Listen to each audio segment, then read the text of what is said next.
Texas. They say everything's bigger here, and they're right. We've got big cars, big hearts, and even bigger steaks. This is beef country, Texas, home to the Alamo, the Cowboys, and the largest military installation known to man. So big, it has a big name. Fort Hood, the great place. It's got a Texas-sized podcast as well. And this is it, right here, Fort Hood's great big podcast. Yeehaw.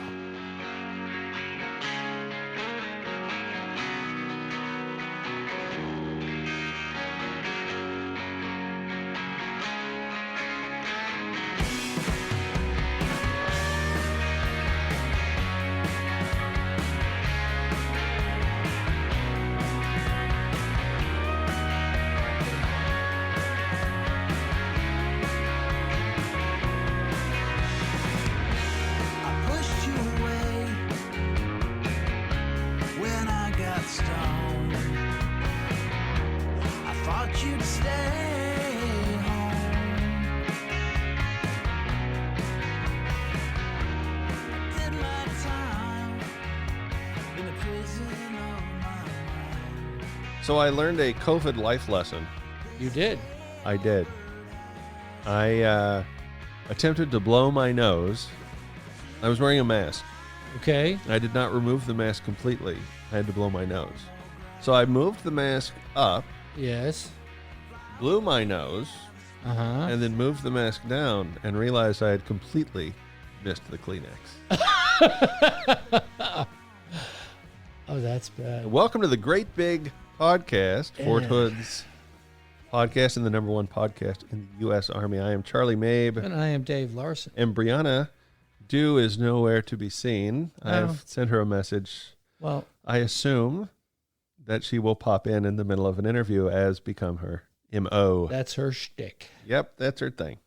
So we got a really important show today, but before we get to it, I wrote a check in last week's show saying I was going to see a movie because the movie theaters are now open. You did. Yes. So I will give you my brief rundown of the movie because I said I would do that, and then we will get on with the rest of the show.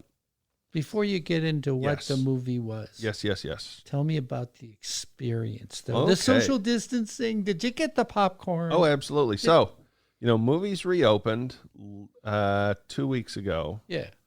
The first week that the theaters were open, it was sort of, older movies, sort of getting their mojo back kind of thing. Yeah, stuff I wouldn't want to go see anyway. So they started getting first-run movies on the 28th of August, which is when I went. All tickets were purchased online. Yeah. You couldn't purchase them at the box office. Okay. When I showed up, there was a line. You could get popcorn. It was discounted as a welcome back kind of thing. So popcorn, a large popcorn was $5. Which is still outrageous. Well, yeah, but I'm it was sorry. less than it normally is. Yeah. There were no refills Okay. on anything, which Okay. I've never understood that because why would you want to get up in the middle of a movie for a refill? To get another drink, yeah. I've paid money to see this. I'm just going to sit there. Uh-huh. So no refills on anything. There were people there actively sanitizing the theater, Uh-huh. constantly wiping down door handles and areas where people might touch. All the arcade games were turned off. They didn't want people touching anything they didn't need to. Sure. When we took our seats in the theater, so think of it this way. So it's me and my wife. Mm-hmm. Then the seat to the right and to the left of me are, well, not to the right, my wife And these is, are but like to the left. captain's chairs. Yeah, good these are the seats. giant Yeah. things. So the chairs to the right and left of my wife and myself Right. are empty. We're able to sit together. So to my left, there's an empty chair. Mhm. Then there's another empty chair. Then there's the guy who also bought a ticket for my row because for him, the chair next to him is empty. So it's two seats in between everybody. Okay, yeah, that makes sense. So you are totally safe Okay. from you're not close to anybody at all. Cool. You know, it was great being back in the movies. Yeah. It really was. For all the talk of, I miss the big screen. For all the talk of, well, this is going to be the final nail in the coffin of cinemas because everybody just will watch movies at home now. We'll just release them video on demand. No, it's not the same. No, it's not. It really isn't.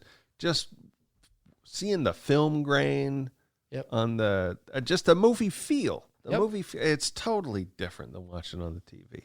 Yep. Very enjoyable experience. And we plan to go back. Oh, absolutely. We plan to go back. So what did you see? And I saw The New Mutants, which is a comic book movie based off a Marvel comic book that was started in the 1980s. Mm-hmm. They've brought it back a couple times, but the main bulk of it is from the 1980s. These were the Junior X-Men. So these were teenagers who were superpowered. They had mutant abilities, but were not members of the X-Men. The idea was that they would be trained and eventually be able to take over. Okay. But they're kids, so it's real growing up stuff. And I was a kid when I read The New Mutants, so I identified, with their teen angst. There are a lot of teen angst, dating and stuff, but also sometimes fighting bad guys and weird stuff happens. Uh-huh. So, oftentimes a lot of liberties are taken between a source, be it whether it's a book or, a comic book, and the actual movie that's made.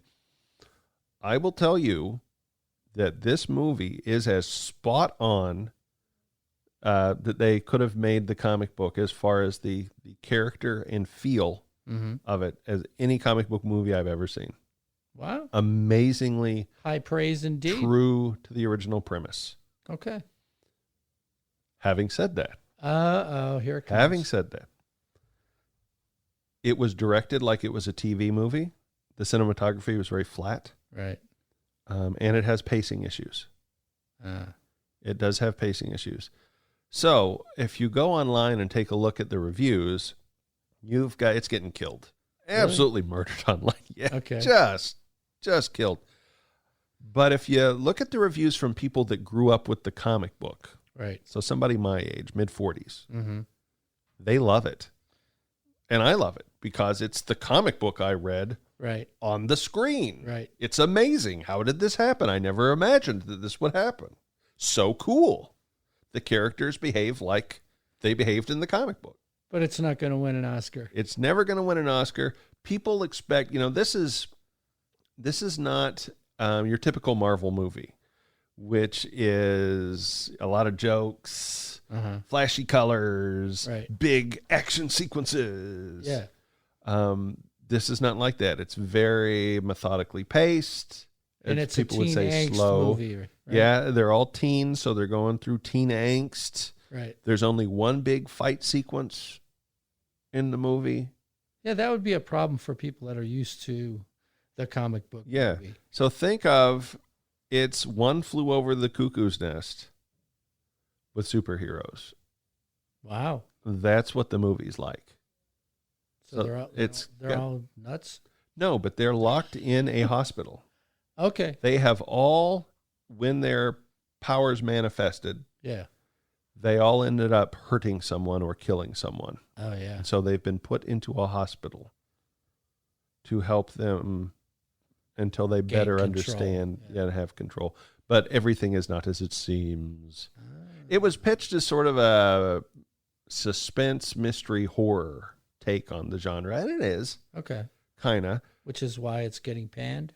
That's part of it, yeah. Because people walk into a superhero movie with preconceived notions about what's going to happen. Right. I think also part of it is the just awful, awful cinematography. Well, there you go. If you want to make something scary and intimidating, look no further than The Shining. Right. Where just the way they shot the hotel tells you everything you need to know about the hotel. Right. The same thing could have been done here because it's supposed to be a scary, abandoned, hospital. But it's flat. just completely flat. The buildings itself have no character, and they could have, and it would have made it that much more Right. frightening. There's no atmosphere to the film Bummer. at all. Is he acting at least good? Oh, the acting's great. Okay. The acting's fantastic. Like I said, it's spot on with the characters. Okay. Absolutely spot on. Okay. So, how many stars out of 4? 3? From you. I'd give it 3 Okay. because they pulled off something I never thought I'd see. It's difficult because as a critic, Uh-huh. there's so much more that could have been done. Yeah. As a fan, oh my gosh, this is fantastic. Right. This is awesome. I can't Right. wait to see it again. So, I'm of two minds. Bottom line, if you like the X-Men, if you grew up with the X-Men, go see the movie. Right. If you didn't, if you're used to your modern Avengers movies or the Netflix Daredevil and stuff like that, the more modern takes on it, maybe wait for it to come to video on demand or a streaming service. Right. But still, you should give it a shot. At least that way, if you don't like it, you can always switch to something else. But the movie experience itself, Mm-hmm. that's 4 out of 4, right? Oh, it's back, baby. Theaters is back. Okay. So what's the next movie on your hit list? Bill and Ted. Bill and Ted. But my wife has never seen any of the Bill and Ted movies, so I have to catch her up. Yeah, you're going to have to play that or stream it for her. Yeah, she has to at least see the first one. Yeah. So she knows who Bill and Ted are and why all this is happening. Right. Telephone booth, what? Excellent. What? Actually, it would be almost as fun for you to watch her watching it for the first time. Oh, yeah. Huh? Oh, yeah. Well, watching it, she'll probably fall asleep. Oh, man. It's very American. Remember, she's Japanese, and it is very American and of its time.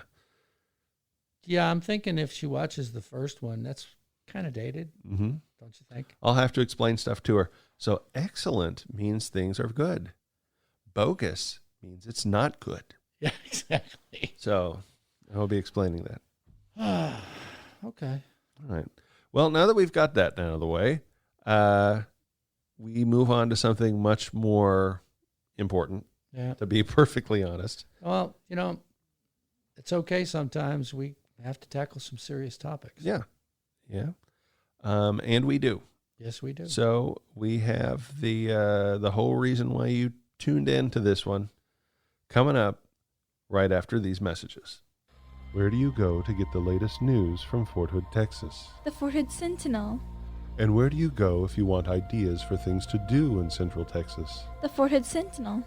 What if you don't have a copy of the Fort Hood Sentinel?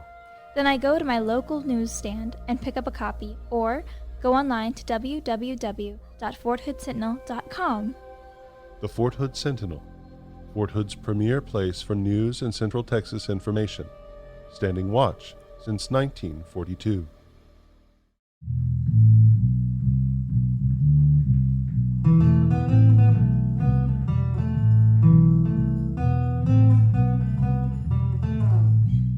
Okay, and we're back. Yes, we are. So this podcast is a little different than the other ones. It's a little more serious. I know we tend to him on the humorous side of things or the lighter Yeah. side, although we can touch on serious subjects, and this is one of those moments.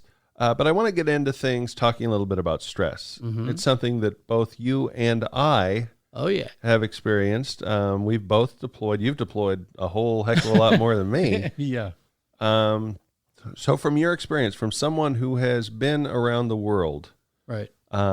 multiple times and deployed, redeployed, deployed with a family, what is it like, the stress of it all?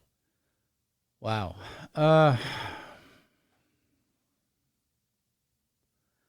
I think the hardest thing is when you're, at least emotionally, when you're ramping up to go, Mm-hmm. is at some point you have to divorce yourself from feelings. And, in your mind, you've already left, right? Mm-hmm. There's a Clint Black. I did a video feature on a family from 13th ESC when I first started here. Mm-hmm. It was a 3-part series, and it was all about the ramp up. right? And these folks were really into church. They were a very tight family, you know. They prayed together, stayed together, all that. And he was a warrant officer. And the thing about them was there's a point where the service member, you start to pull away emotionally because you don't want to hurt anybody, and you don't want to let them see you get upset. Sure. As you're walking out the door. OIF 2 when I left with the Cav, and we were in, I forget which gym. It was 04. 2003. 04. Okay. 04. This was like the first big one for my wife, right? And we only had Ryan at the time, so no, I'm sorry, Shane was a baby. We're in formation, and you do the left base, file from the left column left, and you're out the door and you're to the buses. So in the corner of my eye as I'm going out, I can see her, and she was, stiff upper lip the whole time. But as I'm heading out the door, I can see her. She's just breaking down. And talking to her afterwards, she couldn't drive for like 20 minutes. And of course, when I hit the bus, I broke down. It's not easy. It's not easy, the separation. And the flip side of that is where you're going, you don't know if you're coming home. No, that's very, very true. And they don't know if you're coming home. It's kind of like the cop on the beat or the emergency worker. Same stress on families that they have. They don't know what's going to happen one day to the next. But that's what it's like.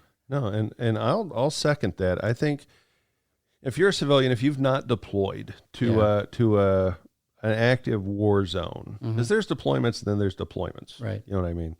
So when you get downrange where stuff is actually exploding on a regular basis and things are happening, right, there is a level of stress that exists that you're not even cognizant of. You're not aware that you're under this amount of stress. Well, that's the whole your heightened sense until you leave. But it's not like it's not a mental decision that you make. It's not something that they can even really do anything to prepare you for. Right. It just exists. It's there.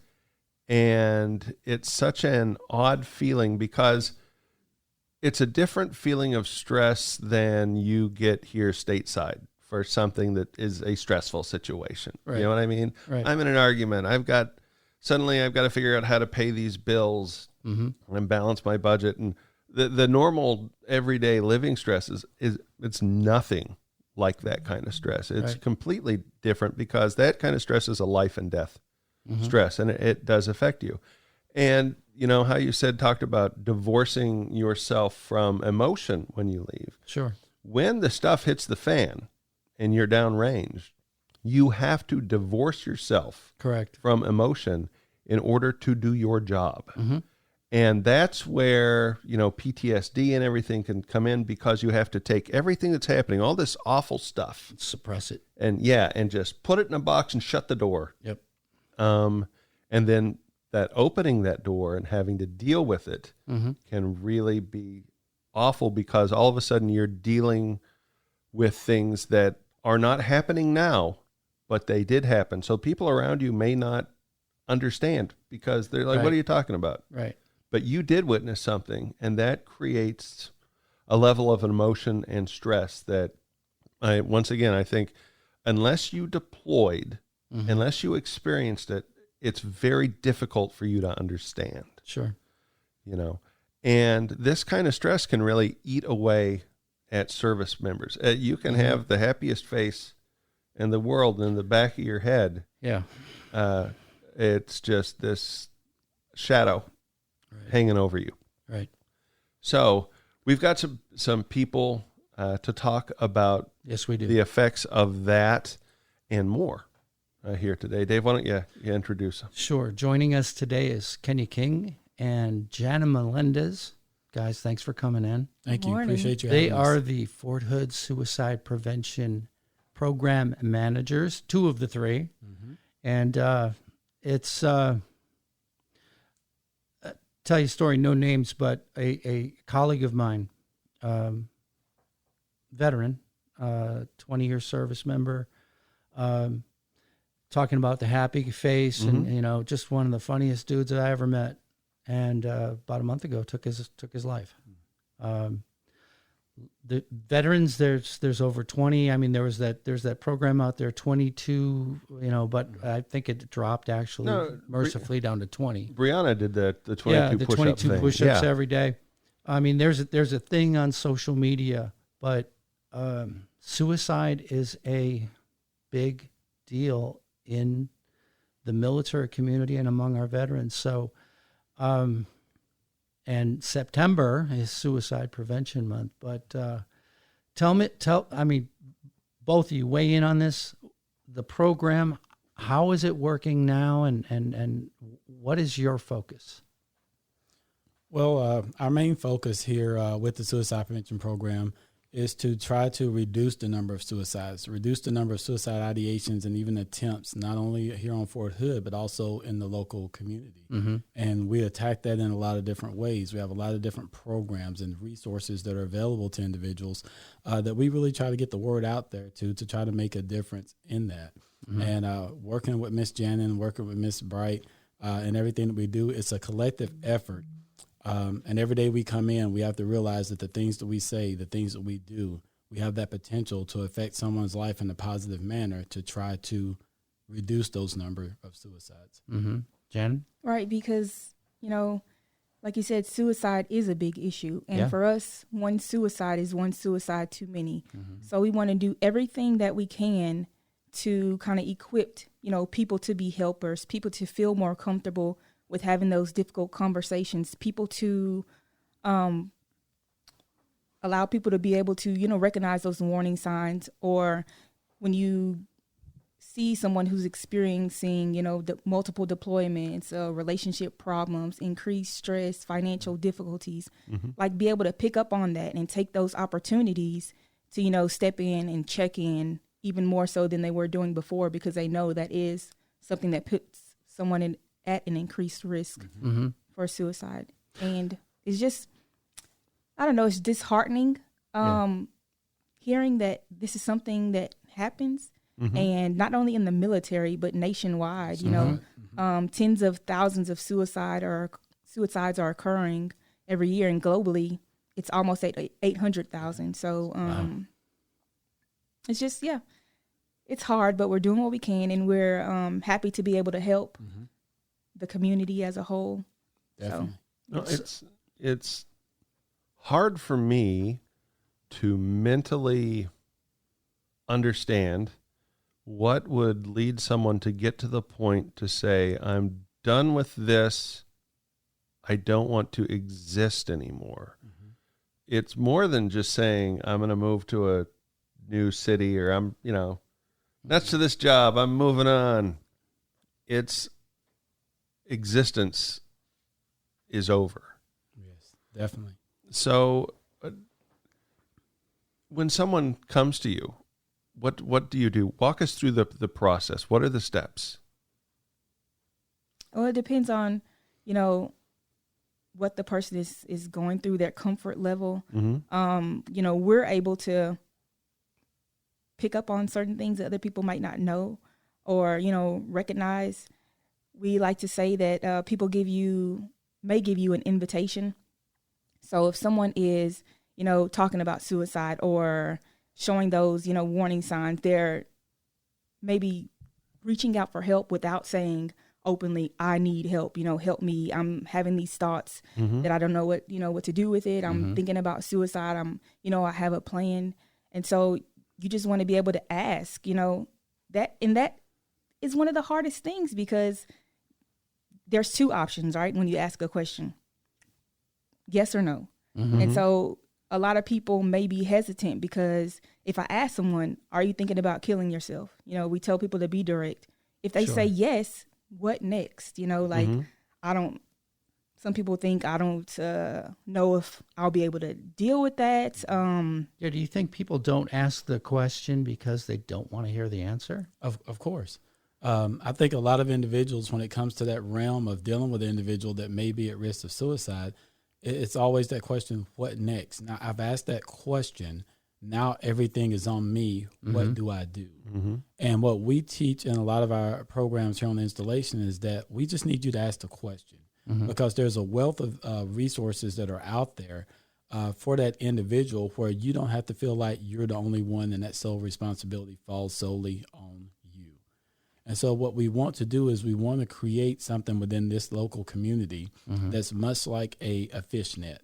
Okay. So you want to use those individuals that you know are trained at certain levels to do their particular job. But we want to pull other individuals in that may just want to be able to look for those individuals that are showing those warning signs. And then you make that connection with that person that has that other resource, and making that net draws everyone tighter. And therefore, it's kind of hard to let people fall through the net, if you will. So it's almost like using a fishing analogy. The bigger the net, all the smaller fish are going to fall through. Sure. When it comes to suicide, what you want to do is tighten that net so that you try to lessen up the fact that someone may fall through the net. Do as much as you possibly can. Hey, and Brianna Dude just walked into the room again. Didn't we just discuss? I thought she was at the range. I thought you were at the range. I was. But you got special dispensation to come in and be on the podcast? Yes. Well, come over here, share that. No, it's easier if I do it. Yeah. All right. Yeah. Just say I don't want you leaving because you sound smarter than me. I can get another chair. All right, let me catch you up really quick. We're talking about suicide prevention. Okay? Yeah. Which I think I messaged you. I told you about that. Yes, you did. Okay. So my question for you is, if someone reaches out, doesn't that sort of insinuate they want help? They don't want to necessarily kill themselves, that they want somebody to talk me out of this decision. Yeah. I think that's a very good aspect that you brought up. If an individual is coming to you, they're showing you signs, it's probably telling you that I haven't made my decision yet. Maybe that person doesn't want to die. And one of the key factors is that person is still there. They haven't made that decision, or else they would have already went and completed the act. So a person talking to you kind of says that maybe I'm looking for a reason to live. Right. Maybe there is a light at the end of the tunnel, and maybe I just need to be shown that. The question that you had asked us earlier, what are some of the steps that we take? One of the biggest steps is just to be able to let that person talk and you listen. Listen to what they're saying. You may be able to pick up on something that says, I don't want to die. If that person is talking about things that they want to do in their future, I was hoping I could do this, maybe I can do that. You can use that to try to help that person make that decision between life and death. They show that life side, that maybe there is a little bit of hope that's there. And in all actuality, that's all you really need to help a person save their life, is just a little bit of hope. When a person loses all hope, then it's kind of hard to pull a person back from that. I'm going to ask a question of the helpers, helping the helpers here. So what kind of stress does that put you all under, knowing in a way that you've got this person's life in your hands? I'm under no stress at all. Really? No, I'm not. Because for me, I'm like, what an opportunity I have to be able to equip someone to be a better helper. To see that coworker who's dealing with kids at home because of COVID, to, see that person who's having financial difficulties, additional relationship stress, like you were saying, dealing with deployments, being at home, altering their whole lifestyles because of, things that we as people in the military are used to. I get excited because I'm like, man, I get to help this person be able to be in a better position to help other people. We do all this stuff in the community when you have all these trainings, and we're teaching people how to look out for one another. And it doesn't only stop with the people at work. We have teenagers, suicides with that age range, historically have been increasing each year. And so, you have other family members, you have, strangers who you can pick up on some things and be able to help. So I love, being able to help people help others, because like Kenya said, it's all of our responsibilities to reduce suicide. We all have an active role. And a lot of people think, okay, I haven't had a certain training, suicide prevention training. I haven't taken any college classes. I don't have a degree in, social sciences that helps me pick up on psychological stuff and, Sure. mental health. But you don't necessarily need all of that. Like, it's easy. Yeah. It can be. And so we're just trying to increase that awareness, make people better equipped, and just go from there. The more we have these conversations, the more comfortable people get with asking the question, with picking up those signs, picking up on those signs, with, checking in, with making it their responsibility to look out for each other. And it's not only other people. Sometimes, and a lot of the times, the big thing with suicide is that people are dealing with these feelings, but they don't want to come out and say anything because of the stigma, of being seen as weak, with other people knowing that they're having these issues. But you have to be able to do some self-evaluations and pick up on when that stuff is going on with you, especially with everything that we're going through now, Definitely. We always look out for others, but it's important to be able to pick up on that stuff. And, if I need to take a day off, go seek some help for myself, do some self-care to be able to, feel comfortable doing that as well. Well, that is an incredibly positive attitude towards it. And I think that's got to help coming to people with that attitude. So you mentioned signs. And so what are some of the signs that people should look for in their friends, family, loved ones, and coworkers? That's a good question. A lot of people are very familiar with some of the basic signs. People say, well, someone may be giving away their items. Individual that may seem like they're depressed. You have individuals that actually talk about suicide or they joke about suicide. That is the actual sign. One of the things that we teach in our classes here on the installation, and is one of the signs that a lot of people miss, is an individual that may be extremely happy. Really? And one of those reasons is that maybe that person has been in that down place for so long that they've come to terms with the fact that suicide is okay for me. I've made up my mind, and I'm happy that I've made up my mind. And then all of a sudden you see a drastic turnaround in that individual from being way low to way high. Wow. We usually look at the fact of someone being way high and go low, but it could be the opposite of that. And so realizing that those are some of the things that we should look for, really an indication of a person being at risk could almost be anything outside of that person's character. And so as Janin was kind of alluding to earlier, sometimes what it boils down to is really getting to know people at a deeper level than what we really think. Sometimes we think just because John comes in the morning and drinks all the coffee out the pot and he doesn't make another pot, that, that's all we know about him. But what makes that person tick? What gets them upset? What motivates them? What makes them happy? What makes them sad? The more conversations that we have with each other, the more we learn about each other, then it makes it a little easier to spot those warning signs when something may be off. And Janin had alluded to this earlier as well. We have to have the conversation about suicide. Suicide is a very taboo topic in the Western culture that we live in. I've talked to family members that I know about. I had a family member who died by suicide. And when I say, hey, do you guys remember when this person killed themselves? Oh, he didn't do that. Yes, he did. We're afraid to really get out there and talk about it. And unless we talk about it and bring it to the forefront, it's going to be really hard to get at the problem of solving the epidemic that we're having with suicide. And so one of the biggest things is just to say it, talk about it, get it out there in the open, because once you talk about it, then there's a good chance that another individual will become more comfortable. And also doing that says this person that's afraid to come forward and say something, they see that you have a willingness to talk. They see that you have a willingness to hear. They see that you have that ability to maybe offer some resources. And that may be the thing that brings that person forward. Instead of putting everything in a box, tightening it up, locking it where no one can see anything, let's put it out there so people can have the opportunity to see who's available to help. Right. Wow. A big thing is also normalizing suicide.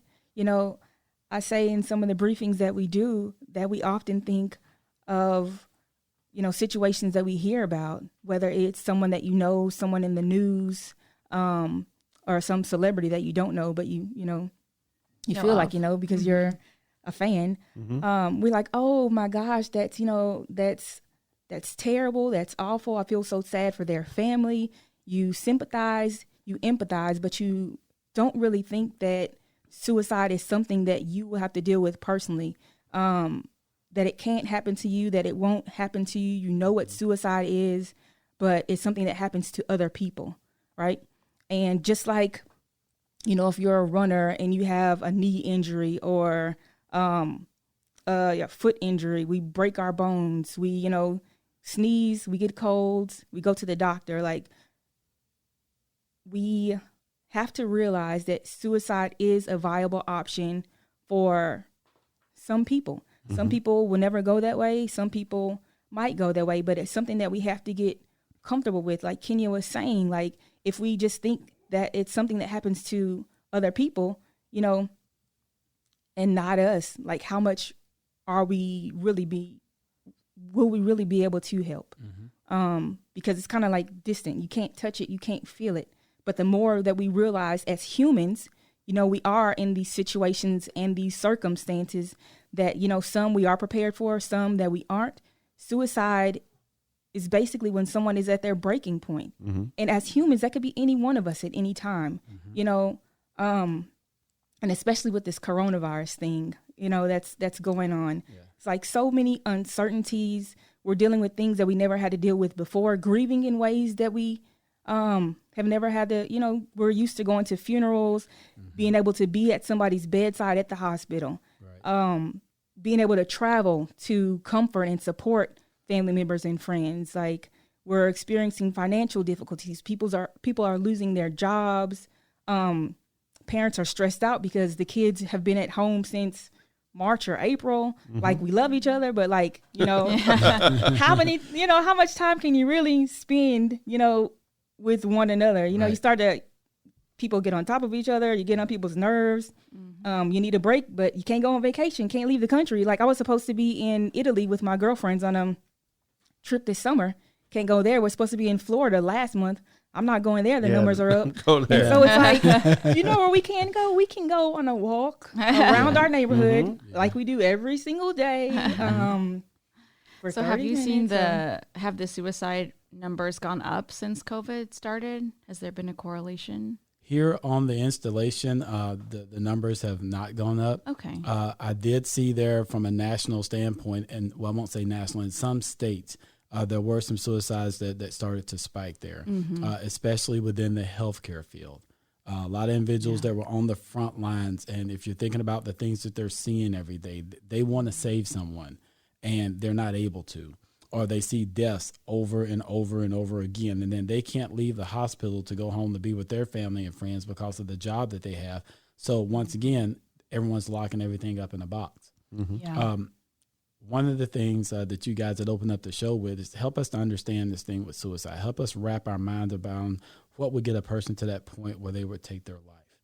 We all have this thing that's kind of built inside of us called perception, and we all perceive things very differently. What is hot for me may be warm to you. Sure. And so when we think about an individual that may be at risk of suicide, we cannot look at the things from our own eyes. We have to see it from that person's eyes, because that person's perception is their reality. And so in some of the trainings, we ask questions, get people really involved. And we ask the question, how many people have learned how to ride a bike? People raise their hands. Sure. All right. How many people fell when you were learning how to ride that bike? And people say, yeah. Okay. Yeah. So how many people had someone that was there? It doesn't matter who it was that said, hey, get back up on the bike. That didn't hurt. Well, how do you know that didn't hurt when you're not the one that fell? And that's what we tend to do with people who are at risk of suicide. We try to tell them how to feel, tell them what they're experiencing, when really we need to sit back and listen to the story that they have to tell us, so that we can best maybe help that person decide what resource do you need. Maybe there's something that can help with that. Oftentimes, individuals don't want you to solve their problems. Right. They just want you to listen. Wow.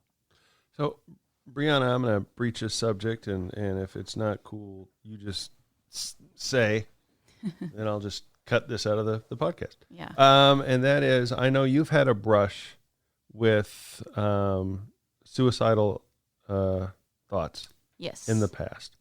I have. Would you mind sharing Yeah. with all of us? Because you talked about it a little bit once on the podcast. Yeah. Oh man, I might cry though. That's if you're okay with that. Whew, it's gonna be hard. Yeah. So a couple years ago, I was going through a rough time. Probably the hardest time I've ever felt in my life. I was experiencing a lot of really similar things to kind of what's happening now. I had I reported a sexual assault that I experienced with someone that I trusted that was in my unit. And initially it seemed like everyone was going to support me. And that's not really what happened. I kind of was ostracized from my unit, and they tried to push me out of the unit. Actually, I was reassigned to another unit, but I was able to stop it. So I was able to stay in my unit, but I still had to work with the person. And I just felt like people didn't believe me. And my character was being questioned. And I had never, so this happened when I was in Korea. And so I was by myself, and I felt like I didn't have my family or my friends that I was close with. So I felt really isolated and really down. And I was taking a lot of medication for some pain that I was in. I have a few medical conditions, but I hadn't gotten the pain under control. Okay. So I was using the medication to kind of help me feel better, which is wrong. But that is what I did. And it was so weird because I ended up winning my case because there were cameras and I had evidence. And I thought when I would win that I'd feel better, but I didn't because people were still blaming me, and they made it seem like I had ruined this person's career, or that I'd ruined their life. And I felt so down, and I did want to end my life, but I called the suicide hotline for veterans. And I talked with him for several hours, and I did try to, I did want them to change my mind because I didn't really want to do it. But I also did at the same, I was conflicted. And so I tried to they suggested to go out and do something that would kind of allow you to look forward to something.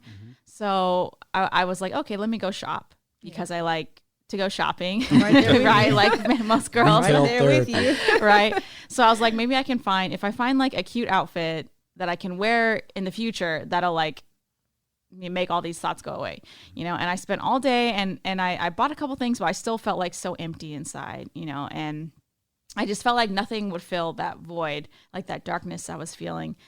So I got back home and I still wanted to do it, but I had I had to ask somebody for the number because I didn't remember.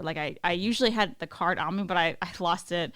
So I had messaged someone if they knew the number. And so a couple hours later, he messaged me again, and he was like, "Are you okay?" And I said, "No, not really, but I'm trying." And so he asked if he could come over, and I said yes. And so he stayed with me, and so he's really the reason why that I'm still here, which I'm very grateful for, because once I was able to get over that day, that night, the next morning, I still felt sad, but it was not nearly as oppressive as I felt the day before. So that was what really helped me out the most. So it was the human interaction that someone cared. Yeah. Someone stepped into your life and cared. Yeah, they did. Yeah. And I do feel like the people on the phone, I do feel like they were empathizing. I could tell that they had a lot of emotional maturity, and I did feel like they understood, but I felt like they couldn't relate. And I mean, it did help because that person was in my unit, and I know that they believed me and that they trusted me. But I was so paranoid still about the whole situation. There were other factors that went into my case. People were trying to get me in trouble, and I still don't know who that was, and I probably won't know. So I still even fully couldn't trust him, but I had no choice because I was so distraught and I knew I needed somebody. So that there was just so many factors that could have gone wrong, but that did go wrong, but obviously some things went right. So yeah. Well, I will say this. One, definitely kudos to the individual that spent that time texting you and giving you that information. Yeah. That's exactly what we want people to do. We want people to be there. Be there for your buddy. Be there for your family. Be there for your soldiers. Be there for your country. Be there for yourself. Right. And with saying that, that individual helped you. Yeah. But in the overall aspect of it, you made the decision that you wanted to live. And I think a lot of people kind of get off on that side. Well, I need to try to save someone's life. I need to do this, that, and other. That's fine and dandy. But when that individual makes that determination that, hey, I want to live, it says a lot about that individual, about the resiliency that you have, and you're yet still here and you're yet still pushing forward. So there's a lot of credit that goes to you as well, Thank you. along with that individual that helped you. Yes. And that's what it's all about. It's the community helping each other. When you make someone else stronger, I can almost guarantee, and maybe I'm stepping out there to put my foot in my mouth, because of the experience that she's went through, she understands it. Now she may be more willing to help another individual. Well, and just, you're sharing your experience here on the show today. Yeah. If someone's listening, you may have helped then. Definitely. Oh, yeah. I didn't even think about it like that. No, that's the truth. That's true. That's the truth. And I just want to say, I think it's just hearing you tell that story makes me emotional. I get so mad that someone could push someone to that point. Yeah.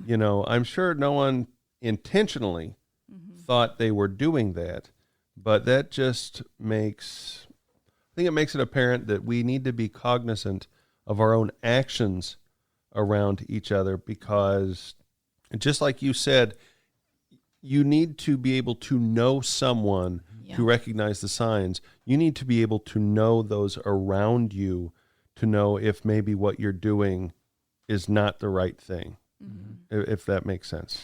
Yes. Well, so for me, I was pretty good at hiding it because I had been having those thoughts for a while.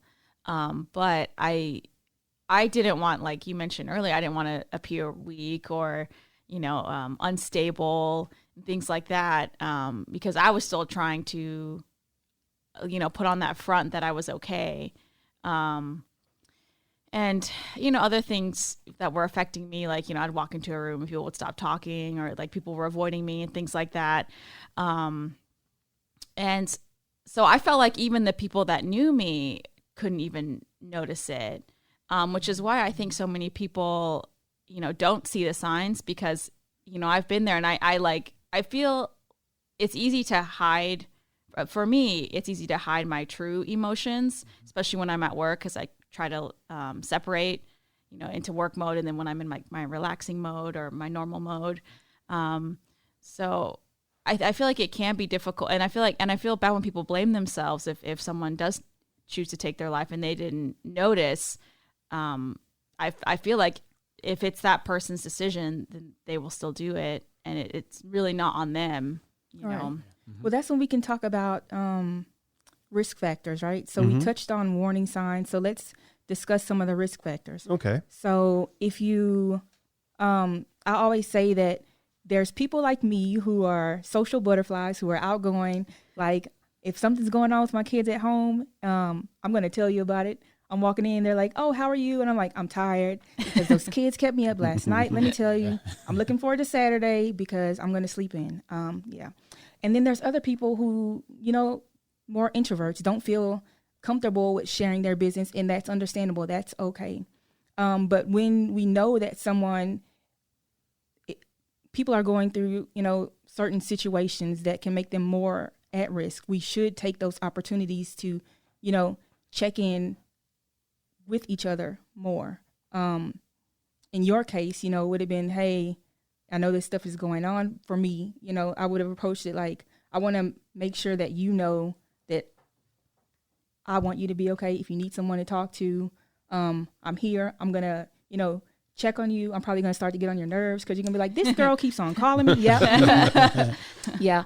So some of those things are, you know, financial problems, relationship problems. You talked about the transitions that we have, especially in the Army with PCSing, with deployments. If the person has had suicidal thoughts or has attempted suicide before, has a close family member that has done so, that puts him or her at an increased risk for suicide. Yeah, the domestic violence, UCMJ actions. You know, we see that a lot. Individual, you know, gets hit with some UCMJ, and then they may, you know, say something in reference to suicide. We talked about that stress factor when it comes to the job, occupational hazards, and things of that nature. All of those could be the different risk factors that puts a person at a higher risk for attempting suicide or completing a suicide. One of the things that we really try to reach out to people to get them to understand, especially when you're talking with someone who may be at risk, any help that you try to give is better than no help at all. Any attempt that you make is better than not making an attempt.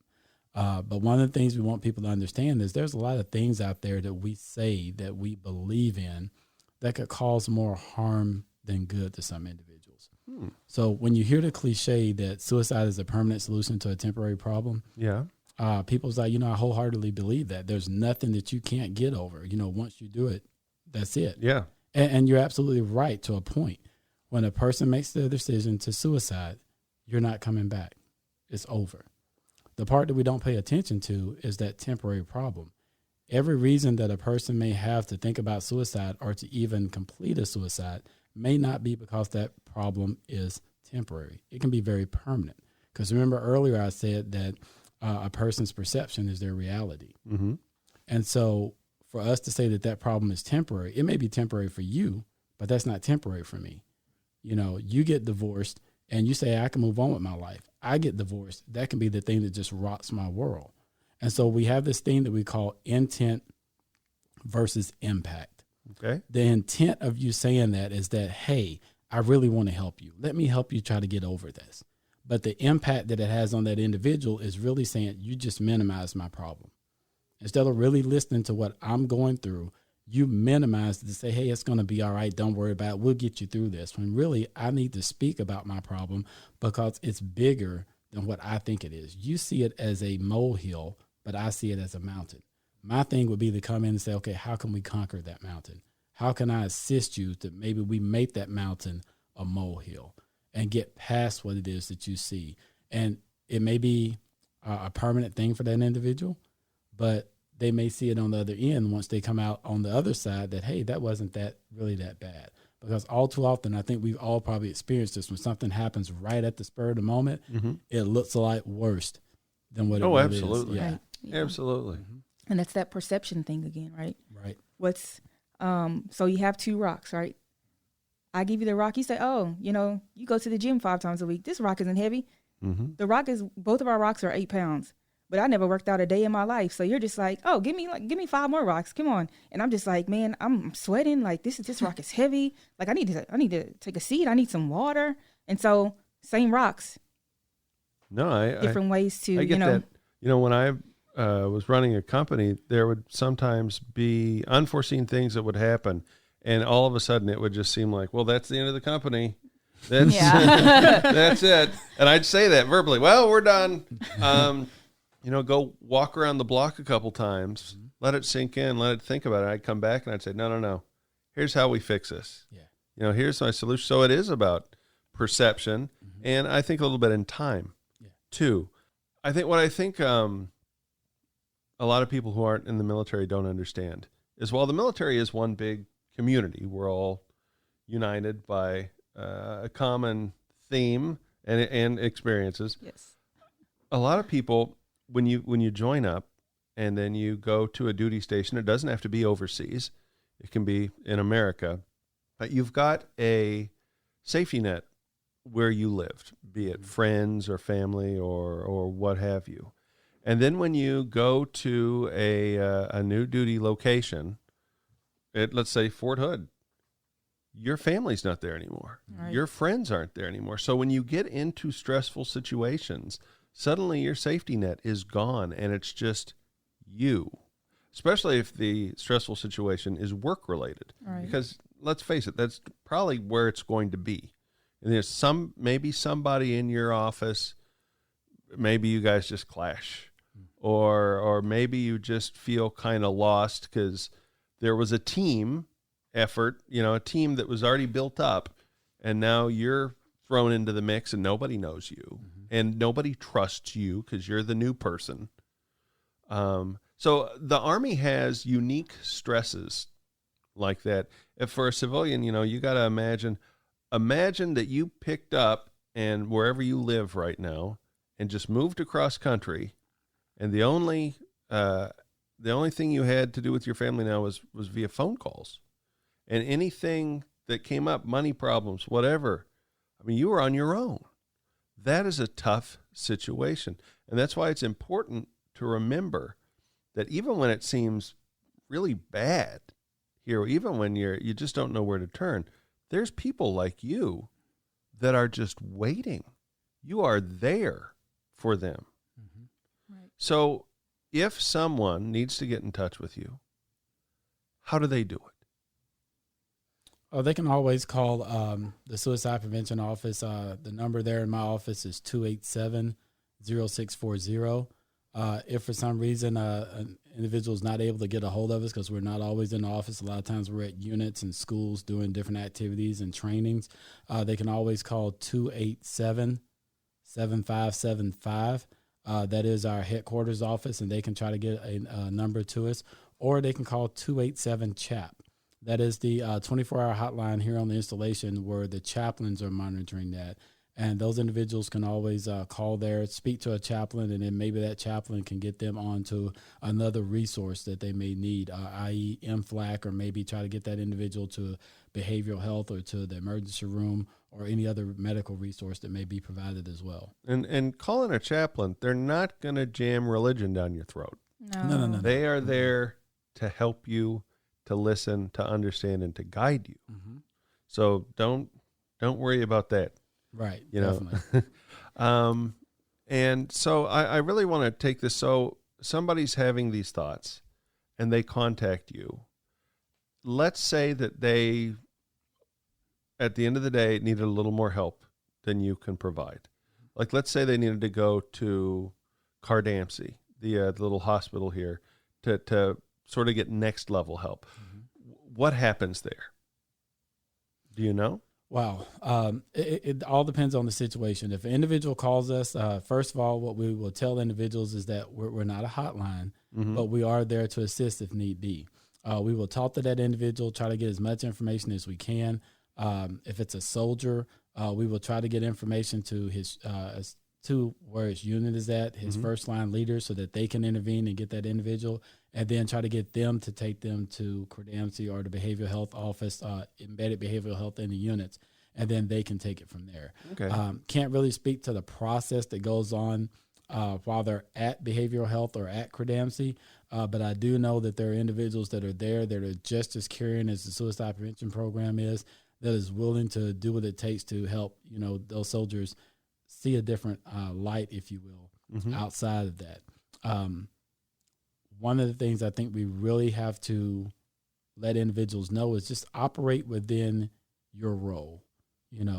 If you don't feel comfortable really talking with that person, talk with them long enough to let them know, hey, I really care about you, but I'm only comfortable with this. You're being honest with that individual. Let me get you to someone that I know may be able to take you the rest of the way. So really, when you're talking about helping individuals when it comes to suicide prevention, it's all about a relay race.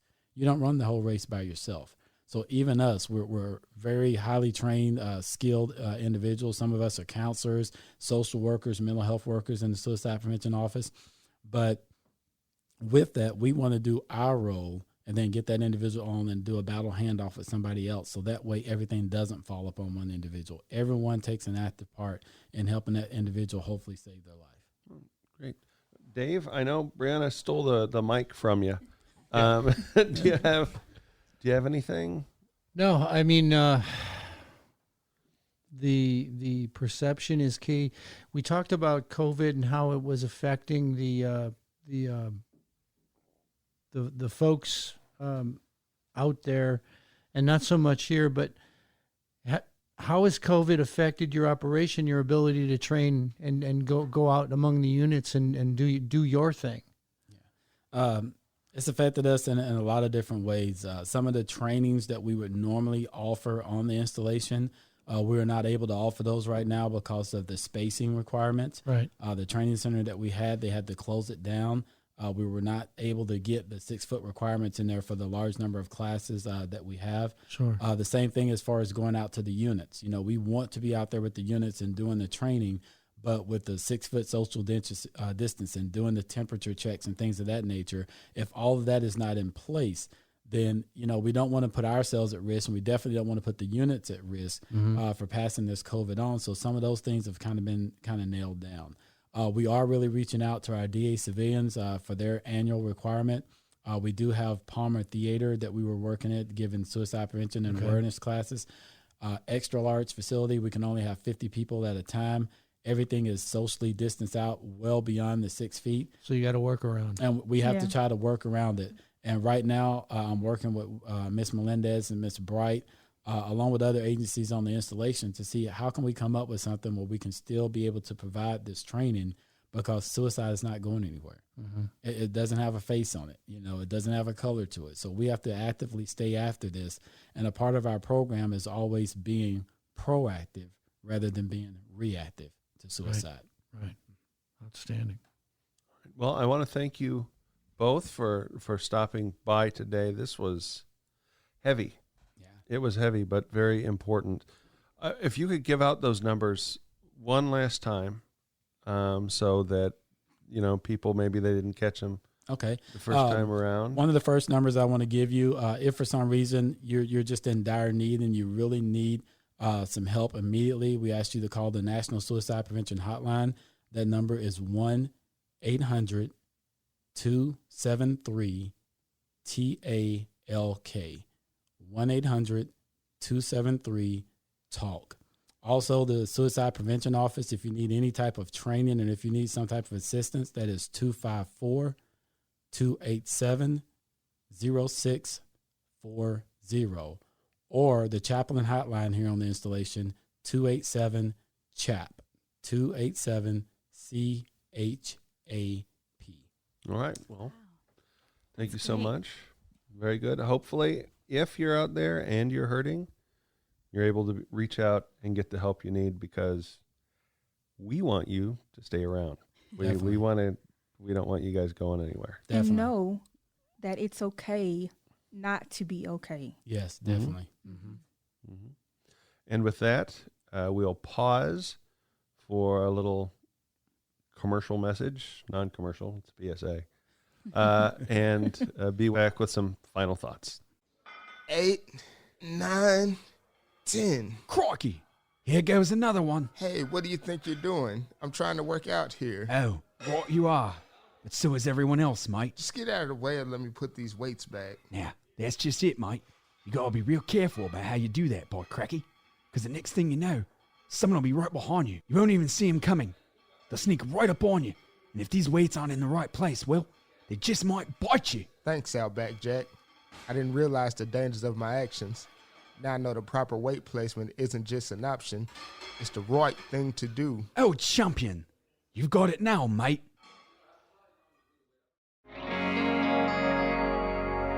Fort Hood's Great Big Podcast. Close enough for the government, good enough for you.